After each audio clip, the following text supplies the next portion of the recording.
नमस्कार। Career first channel पर आप सबका स्वागत है। आज का डिक्टेशन लिखने के लिए तैयार रहें। Ready, start. किसी भी राष्ट्र की अर्थव्यवस्था मुख्यतः दो क्षेत्रों से संचालित होती है, सार्वजनिक क्षेत्र एवं निजी क्षेत्र। स्वतंत्रता के तुरंत बाद तत्कालीन परिस्थितियों में निजी क्षेत्र सार्वजनिक क्षेत्र की तुलना में ज़्यादा मजबूत नहीं था। इसलिए अर्थव्यवस्था के सर्वांगीण विकास के लिए सार्वजनिक क्षेत्र को ही आधार बनाया गया। परंतु बाद में 1956 में बनी औद्योगिक नीति से प्रेरणा लेकर निजी क्षेत्र की उपलब्धियों में काफ़ी सुधार आया और यह क्षेत्र विकास के पथ पर निरंतर बढ़ता रहा। 7वीं पंचवर्षीय योजना की समाप्ति तक सार्वजनिक उपक्रमों में पूंजी निवेश की मात्रा लगातार बढ़ाने के बावजूद उनके कार्य किए जाने तथा लगातार हो रहे घाटे ने इनकी सार्थकता पर ही प्रश्न चिन्ह खड़े कर दिए। सार्वजनिक इकाइयों की इन समस्याओं तथा परिसीमनों ने ही निजीकरण की जरूरत पैदा की। निजीकरण का अभिप्राय यह है कि आर्थिक क्रियाओं में सरकारी हस्तक्षेप को उत्तरोत्तर कम किया जाए, प्रेरणा और प्रतिस्पर्धा पर आधारित निजी क्षेत्र को प्रोत्साहित किया जाए।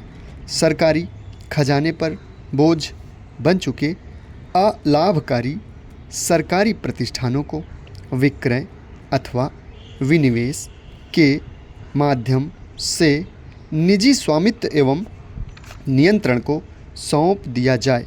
प्रबंधन की कुशलता को सुनिश्चित करने के लिए सरकारी प्रतिष्ठानों में निजी निवेशकों की सहभागिता बढ़ाई जाए और नए व्यावसायिक एवं औद्योगिक प्रतिष्ठानों की स्थापना करते समय निजी क्षेत्र को प्राथमिकता दी जाए।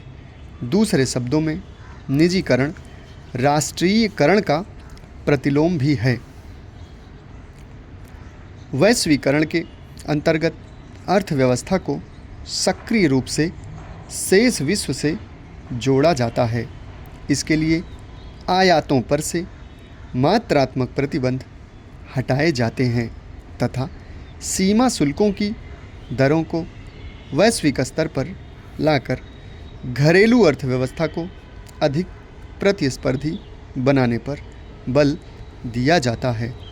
विदेशी तकनीक सहयोग, विदेशी प्रपत्र निवेश एवं पोर्टफोलियो निवेश के अंतर प्रवाह को काफ़ी कड़ी सीमा तक मुक्त किया जाता है।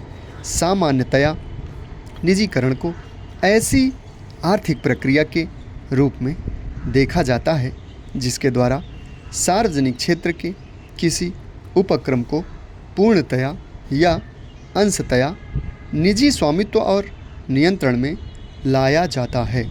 लेकिन व्यापक अर्थ में नए उपक्रमों को सार्वजनिक क्षेत्र की बजाय निजी क्षेत्र में स्थापित करना तथा विनियमन और उदारीकरण के माध्यम से अर्थव्यवस्था के विभिन्न क्षेत्रों में अधिक से अधिक निवेश करने के लिए निजी क्षेत्र को प्रोत्साहित करना भी निजीकरण है।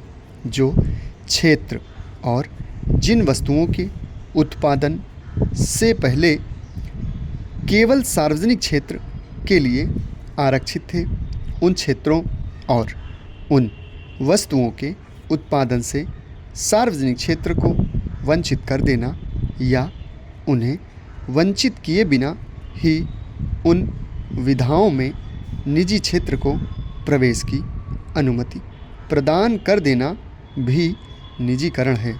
निजीकरण की परिधि में आर्थिक सुधारों के अनेक कार्यक्रम आते हैं, जैसे सार्वजनिक क्षेत्र के किसी उपक्रम का समापन। समाप्त। धन्यवाद।